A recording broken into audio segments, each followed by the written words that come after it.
পরপর 55টি বৎসর আমরা অতিক্রম করে এসেছি। এই দেশের সংসদ এবং সংসদীয় রাজনীতি সত্যিকার অর্থে খুব কম সময়ে কার্যকর ছিল। অল্প যেটুকু সময় ছিল জনগণ তার সুবিধা পেয়েছে। বেশিরভাগ সময় ফ্যাসিজমের কবলে পড়ে এই সংসদ ছিল অনেকটা দামি সংসদ, অকার্যকর।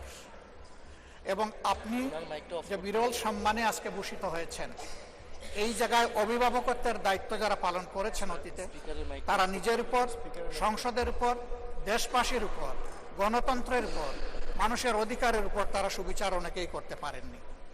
আমরা আশা করি আপনার এই অভিভাবকত্বের জায়গা থেকে, আপনি যদিও একটা দল থেকে নির্বাচিত হয়ে সংসদে এসেছেন, কিন্তু ইতিমধ্যেই আপনি ঘোষণা দিয়েছেন যে আপনি জাতীয়তাবাদী দলের স্থায়ী কমিটির সদস্য পদ থেকে পদত্যাগ করেছেন।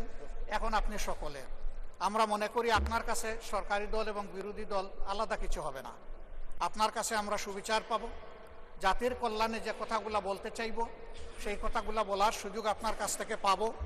আপনার নেতৃত্বে এটি একটি গতিশীল সংসদ হবে, এটা আমরা আশা করতে চাই। আমরা আশা করতে চাই অতীতে যে মন্দ নজির সৃষ্টি হয়েছে বিভিন্ন সময়, এটি নতুন করে আর হবে না। আজকের এই সংসদে অনেক তরুণ সদস্য এখানে আজকে এসেছেন। আমিও বয়সে একটু বেশি হলেও আমিও তরুণ, আমার জীবনে এটা প্রথম এই সংসদে ঢুকে, সুতরাং আমিও তরুণদের একজন।